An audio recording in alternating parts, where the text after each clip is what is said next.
My name's Chris. I grew up in Tottenham in North London. Christmas growing up until the age of about 8, I have really good memories. I was the youngest of 5 children. We were Irish Catholics, so Christmas was celebrated pretty strongly.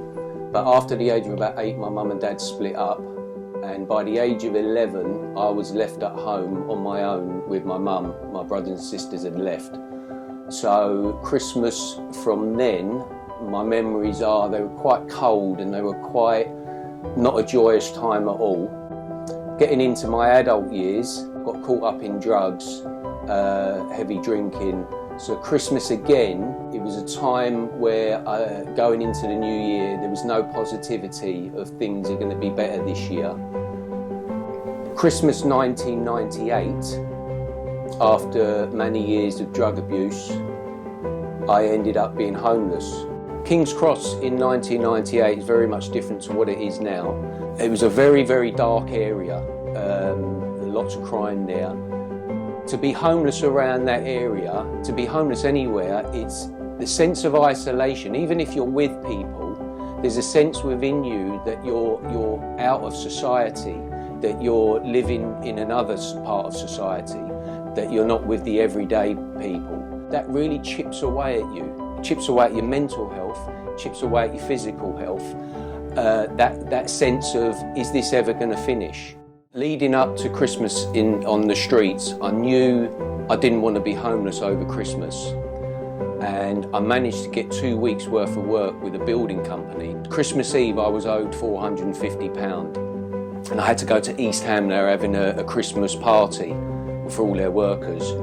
And on the way over to East Ham, I was thinking to myself, I know there's going to be a free bar, and I've got to keep myself straight. So I was thinking, don't drink, all the way over there. I got into the pub that it was held in, and the guy gave me my money, cash, and he turned around to me, he said, do you want a drink? And I said, oh yeah, I'll have a pint. And before I knew it, there was a guy who'd worked, bricklayer who'd worked there, he was phoning up a cocaine dealer, we got some cocaine. And the next thing I know, I'm in King's Cross buying crack and smoking crack in a phone box. The next thing, I'm waking up on Christmas morning in a park in Hackney, which I'd played football in as a child, and I couldn't remember getting there from King's Cross, and it's a fair old distance. I put my hand in my pocket, I had about £14 to £15 left, and I was absolutely gutted because I knew I'm not getting a room for Christmas with that money. It was devastating. I started to walk to the high street, which I knew where it was, and I had to go through a council estate, and I could almost smell Christmas dinner in the air, people cooking their Christmas dinner, and here I am out on my own, another massive mistake, and I spiraled down in my mental health thinking, and I started to think about suicide as the only option out of the mess I was in, 29 years old, thinking life's over.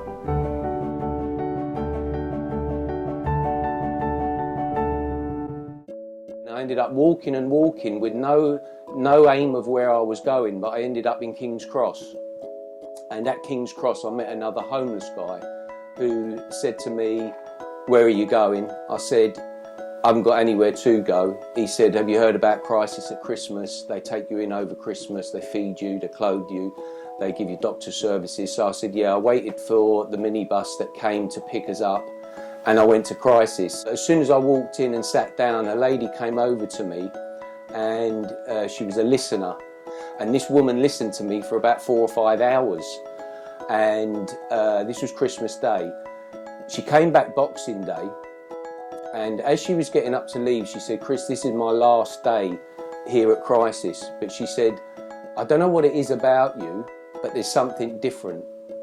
And she said, I've been doing this for about 5 years, and I don't know why and I don't know how, but I don't think you're going to be in this for very much longer.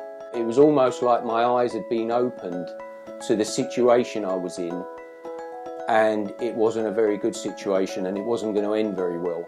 So I took myself away from them and travelled over to Whitechapel in East London. I met a homeless guy, and the guy said to me, where are you going? I said, I haven't got anywhere. He said, you hungry?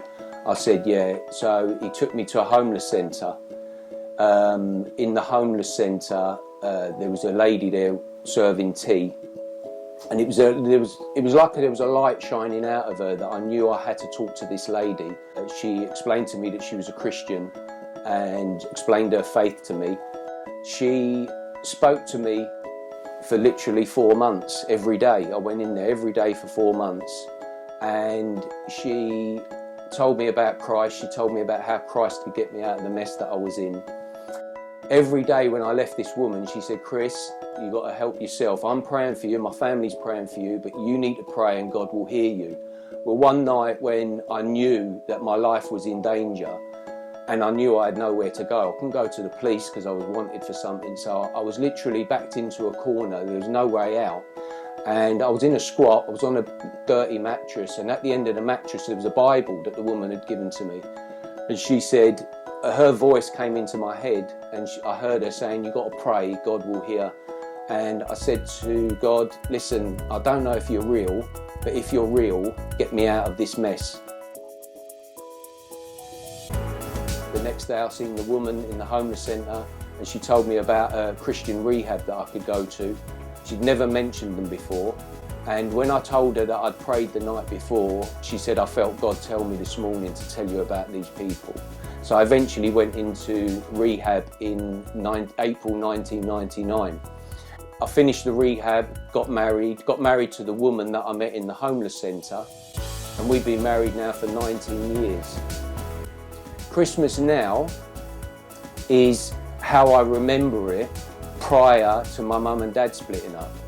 A time of family, about time of celebration, time of joy, a time of looking forward to the next year with people around you who love you and care for you. I have 2 Christmases basically, because I'm the manager now of Teen Challenge, the rehab that I went through. I've got up to 35 people at work to sort out Christmas for, and everything that entails with, and then I've got home Christmas with my wife and children. 20 years ago when I was on the street, I imagined what sort of man I wanted to be, but never imagined that I could ever get there. But every day with Jesus, the last 20 years, I'm becoming that man more and more.